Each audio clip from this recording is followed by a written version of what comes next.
Ô, Mia, esse podcast que a gente produz, ele é voltado principalmente para professores da rede pública aqui no Brasil, né? Certo. E ele fala, é uma série chamada Livro Aberto, em que a gente trata dos livros principalmente da FUVEST e da Unicamp, que são os vestibulares, né, que solicitam livros, enfim, que são importantes, tudo que a gente sempre destaca. Então a gente conversa muito com esses professores para que eles possam, a partir dessa conversa, também ter um pouco mais de embasamento para tratar com os alunos deles sobre essas obras. Certo. Nós temos, além de você, um professor, que é um professor de literatura, que também fala um pouco, inclusive eu passei um resuminho, um pouco do que ele falou, tal, e a gente depois complementa. Então, assim, a primeira coisa que eu queria era que você começasse se identificando. Queria não, né? Quero é que você Certo, se certo. identifique, Ok. é, dizendo o seu nome e como você gosta de ser apresentado, de forma que a gente possa colocar no áudio depois essa sua apresentação também. Certo. Olha, o meu nome sou Mia Couto, eu sou moçambicano, tenho 65 anos de idade, sou escritor, sou biólogo, sou natural de Moçambique, de uma pequena cidade do centro de Moçambique, sou filho de pais portugueses, ah, e, e bom, tenho família, tenho uma esposa e três filhos e já tenho três netos também. Muito bem, vamos começar pegando. A gente vai abordar o Terra Sonâmbula.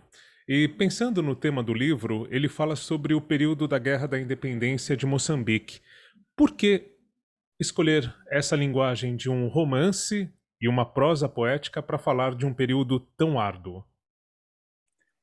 Ok, eu não queria ser. Pois, podemos editar depois. Na Sim. verdade, ele não fala sobre a guerra da independência, ele fala de uma guerra que veio depois da independência, ok? Ahm, Portanto, eu vou começar agora como se começasse do princípio, para não estar já, digamos, a contrariar a uma Perfeito. pergunta sua, não? Ok? Então, este livro fala sobre um período de uma guerra civil que durou 16 anos, começou logo a seguir à independência, 2 anos depois da independência de Moçambique. A independência foi em 1975. Em 77 começou esta guerra civil que, que durou durante 16 anos e fez 1 milhão de mortes. Portanto, foi uma coisa profundíssima, digamos, uma coisa de uma violência extrema, e não há família, não há gente em Moçambique que não tenha parentes e amigos que não tenham sido mortos nesta guerra. Então a guerra paralisou o país e eu pensava que neste período desta violência extrema eu nunca seria capaz de falar desta guerra. Eu só poderia falar da guerra quando já estivesse em paz, porque não, uma guerra tão total, ela vaza-nos por dentro, ela tem um risco de, a grande tentação das guerras é desumanizar-nos, não é? Que eu pensei que talvez eu só tivesse força, só tivesse crença para escrever sobre esta guerra quando já estivesse em paz. Não aconteceu assim, eu comecei a escrever este livro ainda em 1991, um ano antes de ser assinado o Acordo de Paz. Pronto, e o livro foi feito assim, com o chamamento, com uma certa visitação de gente que tinham sido meus colegas. Eu fui jornalista durante um tempo, e esses meus colegas foram mortos durante a guerra e eles compareciam nos meus sonhos, né, nos meus pesadelos, como se eu tivesse que os transformar em personagens para que eles se transformassem em alguém que resistia, que se tornava eterno. E aí você justamente falou dos sonhos, e isso é a linguagem que você acaba utilizando. Eu não sei se a gente pode chamar de realismo fantástico. Como é que você traduz esses seus sonhos, esses seus pesadelos na linguagem do livro? Qual que é o estilo narrativo dele a partir dessa sua proposta? Sim, digamos que há muita gente que chama este tipo de escrita como o realismo mágico, o realismo fantástico. Eu não faço guerra contra isto, não acho que isso, digamos assim, não acho que a escrita tenha esse cabimento tão fácil, não é, que possa ser arrumada assim. Aqui só é possível escrever de maneira que não haja fronteira entre sonho, magia, realidade, o mundo social, o mundo vivo, não vivo, dos mortos e dos vivos, tudo aqui se mistura, não é? Aqui essas fronteiras são muito fluidas, são muito porosas. Então, é por isso que há uma certa resistência dos escritores africanos em que eles possam ser classificados dessa maneira, como se o seu estilo fosse entendido desde que fosse, digamos, apresentado nesse rótulo, não é?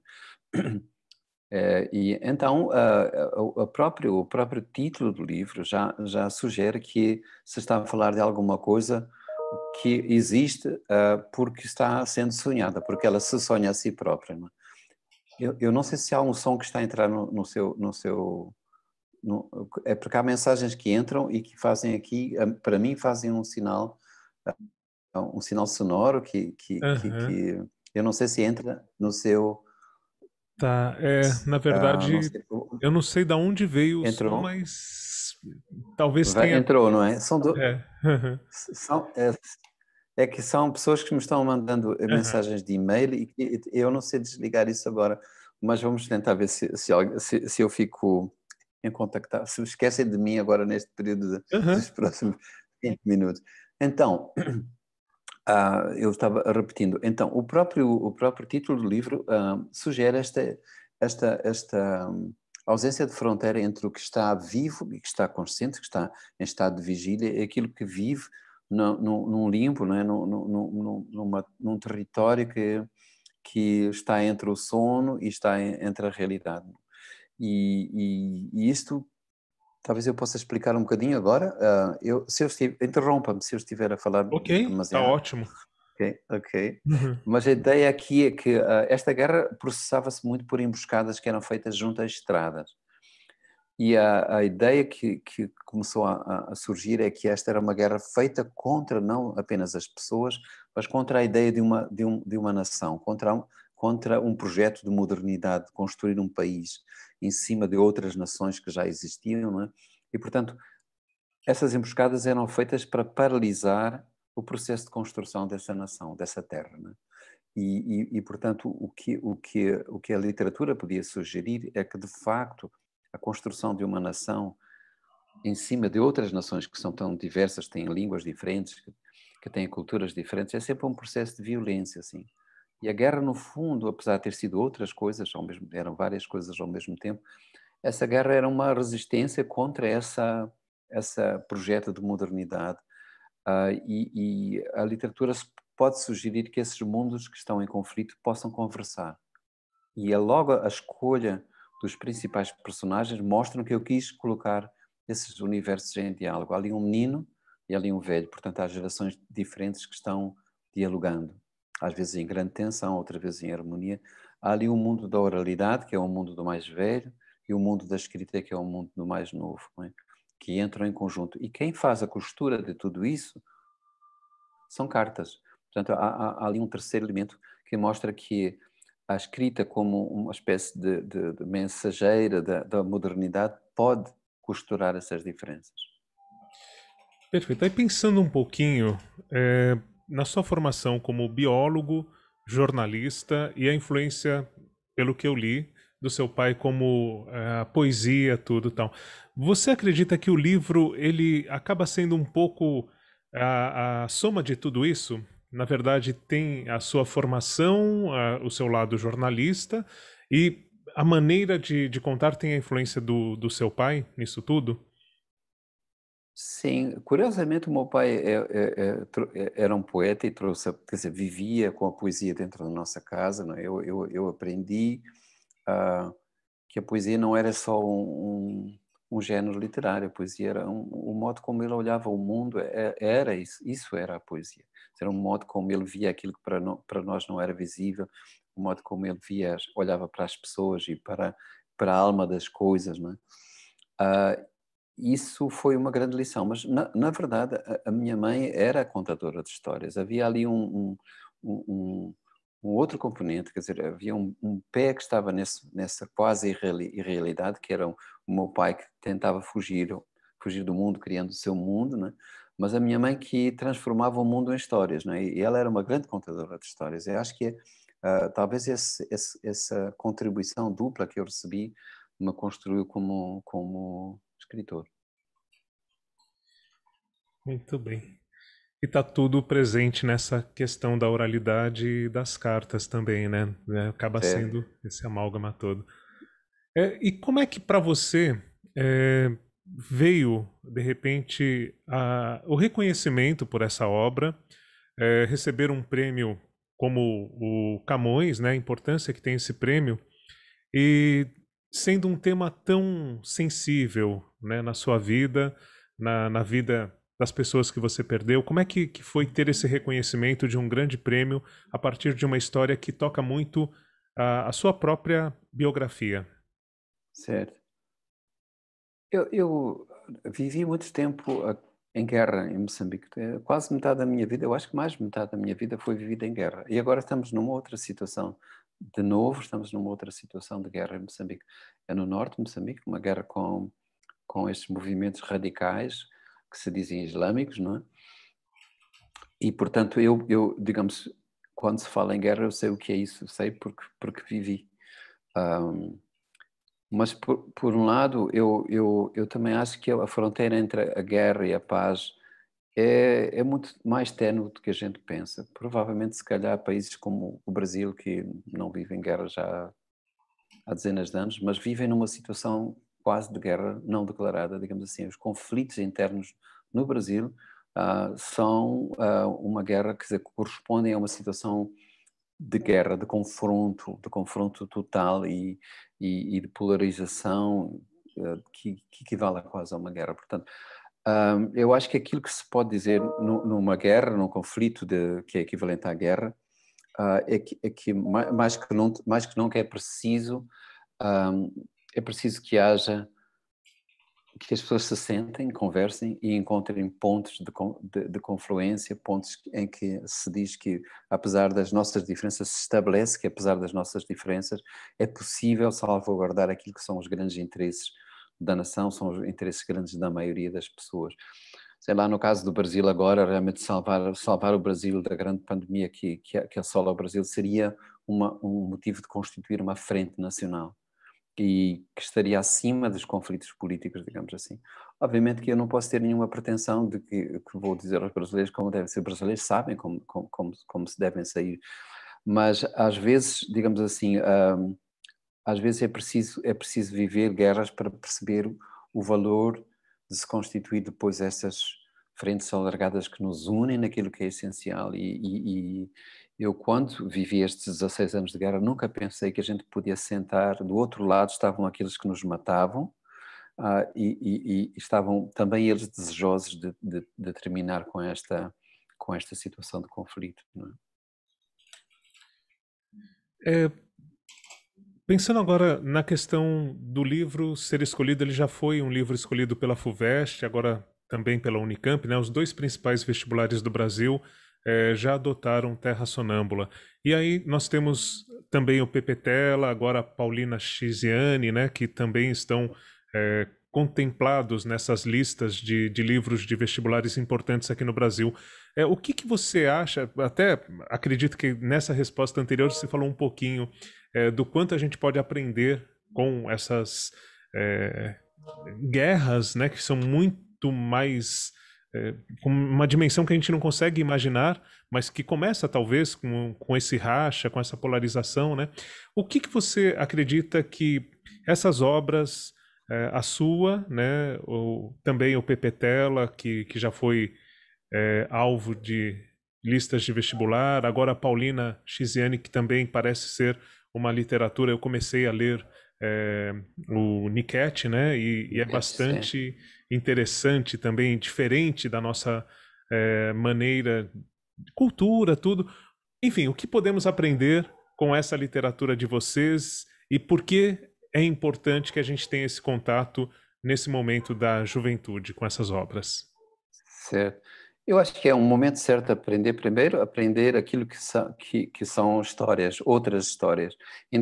Isso independentemente de onde elas vêm, de onde elas procedem, e os autores. Eu não posso falar no meu caso, mas no caso de Pepe Tela e no caso da Paulina Chiziane, são grandes autores, são grandes contadores de histórias. E, portanto, só isso já vale a pena, digamos, conhecer. Depois são escritores da África. E o Brasil tem tanto a África dentro, né? E desconhece isso. E muitas vezes, durante muito tempo, negou até quer dizer, celebrava isso de uma maneira folclórica, mas no fundo negava como é que isso era interior, era uma espécie de pedra fundadora do Brasil. Mas aprendendo também que a África é muito diversa, quer dizer, que uma coisa é Angola, outra coisa é Moçambique, outra coisa são outros escritores que vêm de outros países da África. E mais que tudo, mostrando que cada escritor tem o seu próprio universo também. Quer dizer, não existe África como um país, há várias Áfricas, há vários países e há várias culturas dentro da África. Portanto, esse conhecimento da diversidade, eu acho que é fundamental. O Brasil só se conhecerá bem se reconhecer como é que a África está presente no seu próprio fundamento, não é? Perfeito. Só para eu entender um pouquinho, ver se eu não estou fazendo confusão, o livro ele é escrito depois que termina, na verdade, o período pela independência, né? Depois Sim, ou durante até o finalzinho, mas ao encontrar o diário, ele acaba remetendo a um período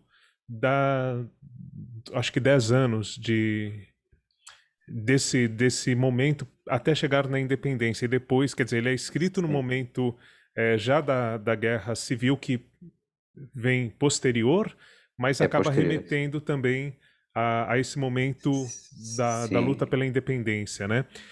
E pensando que esse podcast ele vai ser publicado às vésperas do dia 25 de junho, o que essa data tem de fundamental quando a gente pensa na cultura, na realidade, na sociedade de Moçambique?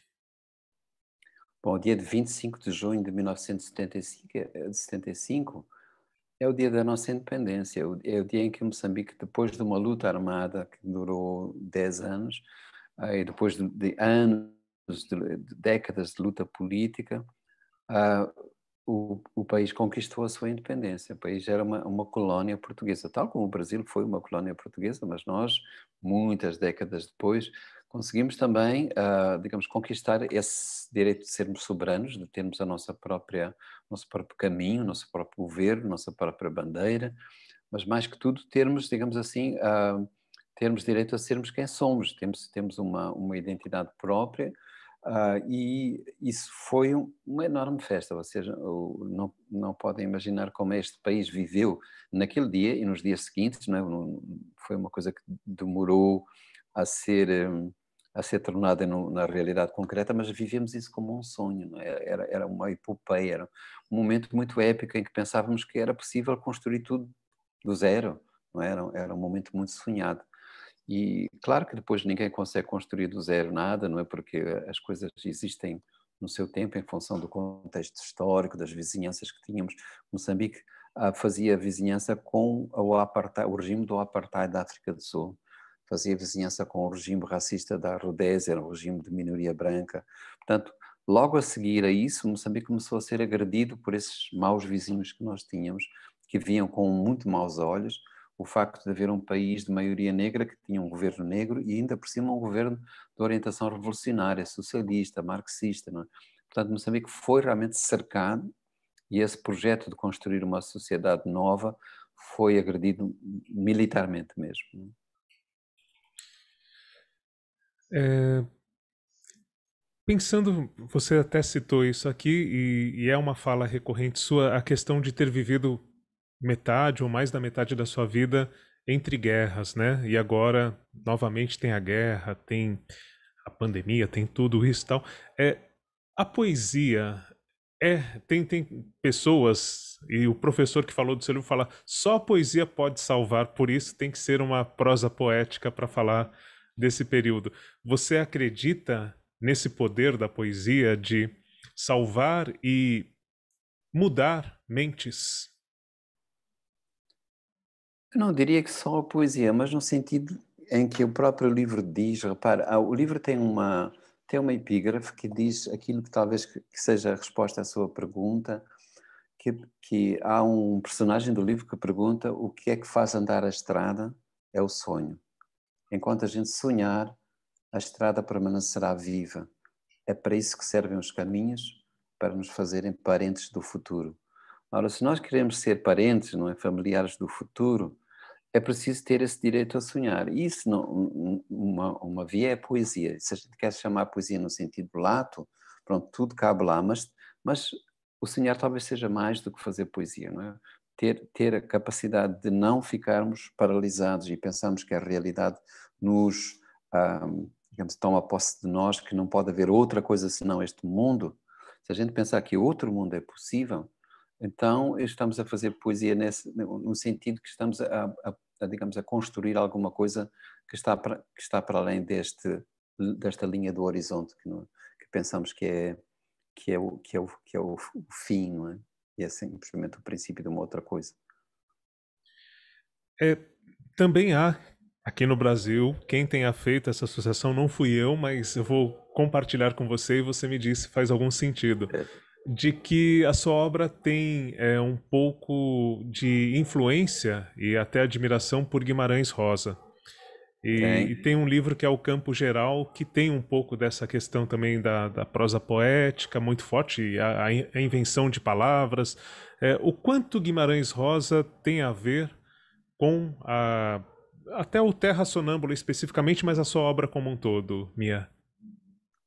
Tem muito. Eu sempre presto homenagem a esse que foi um dos maiores mestres, ah, porque o Rosa deu resposta a alguma coisa que eu andava procurando, eu e os angolanos, que era uma linguagem que fosse plástica, que fosse moldável, que permitisse a entrada da oralidade, no caso da oralidade brasileira, para o Guimarães Rosa, mas a oralidade angolana para o Luandino Vieira, que foi um grande mestre meu também, e foi ele que me mostrou que existia João Guimarães Rosa do outro lado do Atlântico. Não é? Portanto, o Guimarães Rosa foi simplesmente, ou simplesmente é pouco, não? Mas foi sobretudo uma luz verde, uma autorização. Eu podia fazer aquilo.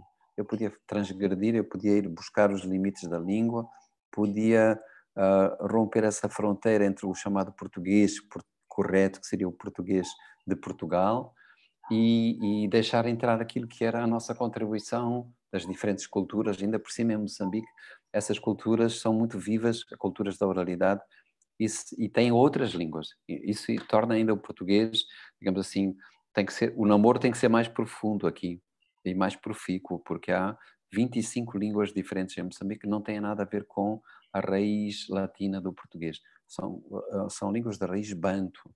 E, portanto, quando se quer dizer alguma coisa em português e sendo o português uma segunda língua, é preciso remoldar o português. E o português aceita esse namoro e aceita essa reconfiguração.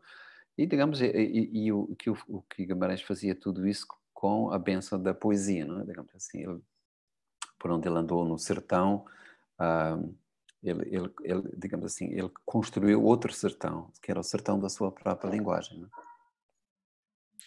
E pensando no Terra Sonâmbula, numa questão que faz muito sentido, né, para o que vocês viveram em Moçambique e tal, essa dimensão mundial, que um livro que fala de uma cultura, que fala de várias línguas, né, traz ali na oralidade também presente, e de repente, o que há de universal em um livro que trata de um episódio tão específico de Moçambique?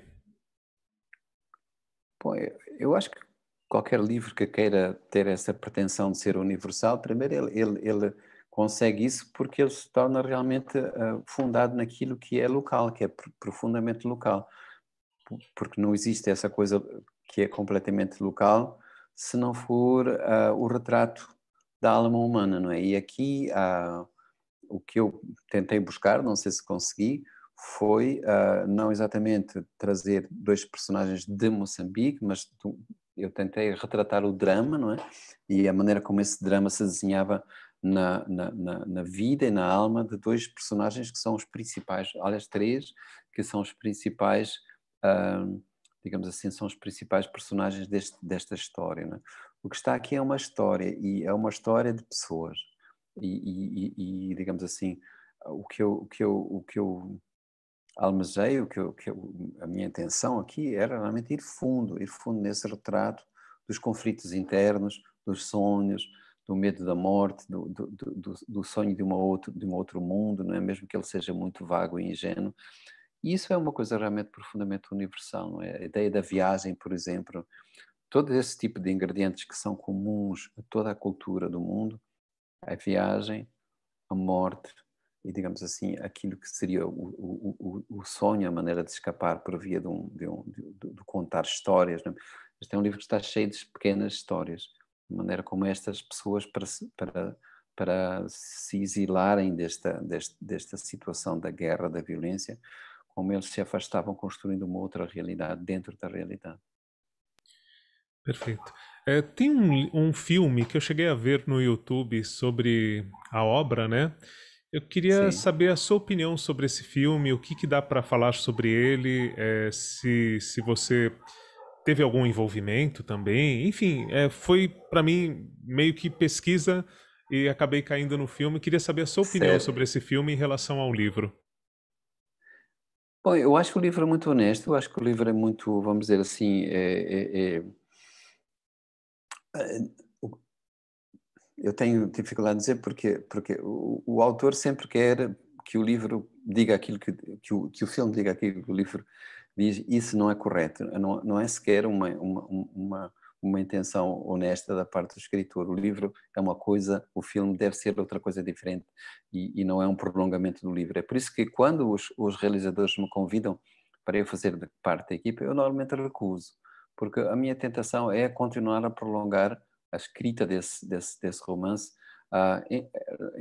em material de cinema, não é? O que não resulta bem, não fica nem um bom filme, nem um bom livro. Mas o que me pareceu é que era um projeto digamos, que não teve a mesma ousadia de criar na linguagem cinematográfica aquilo que eu quis fazer na linguagem escrita, não é? Portanto, havia uma ousadia de criar uma linguagem sonhada. Para falar deste sonho é preciso para falar desta matéria do sonho é preciso uma linguagem sonhada. E como fazer isso em cinema, eu acho que a Teresa, que foi a realizadora, a Teresa Prata, não se soltou tanto assim. De qualquer maneira, é um livro muito, vamos dizer, limpo, honesto. É um livro que lhe falta essa espontaneidade, essa liberdade de, de criar uma linguagem meio enlouquecida, mas eu gostei.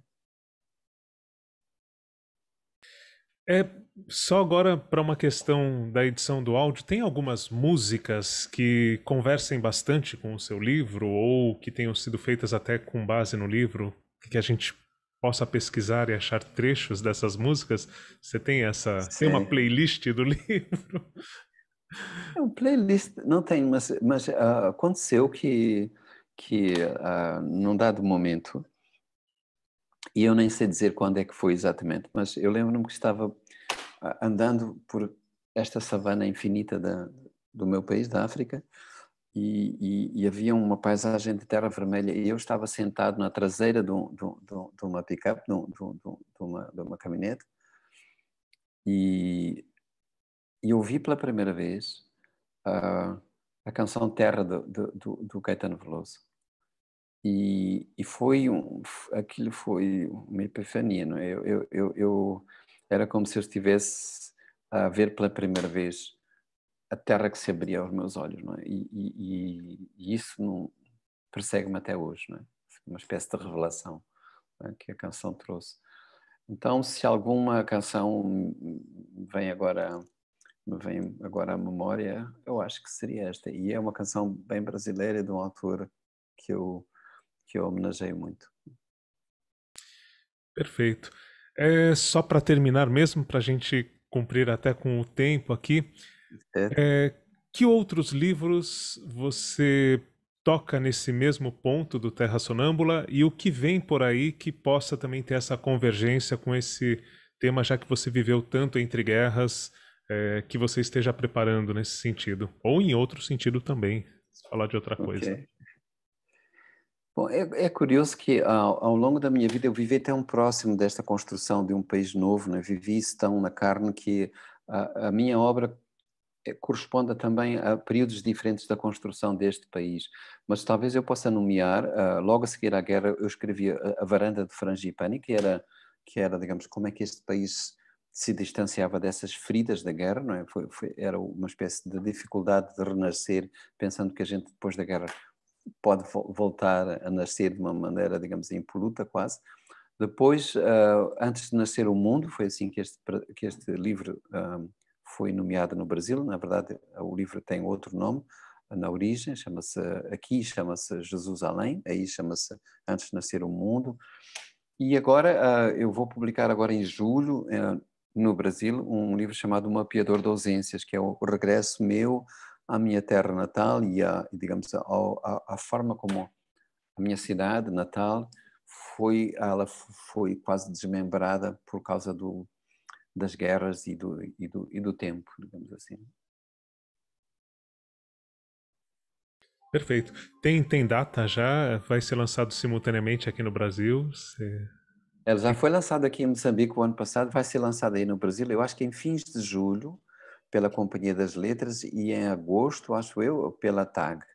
Portanto, ele vai ter uma edição conjunta, mas eu acho, com formatos diferentes, nestas duas editoras. Muito bem. Bom, você deve estar já com uma agenda grande aqui de entrevistas, imagino. Eu imagino, sim. Só não consigo imaginar se será em direto, mesmo se eu posso desta vez voltar ao Brasil, ou se ainda estamos nesta situação no Brasil e em Moçambique que não nos permite viajar. Espero que não. Espero que já É. possa ir ao Brasil.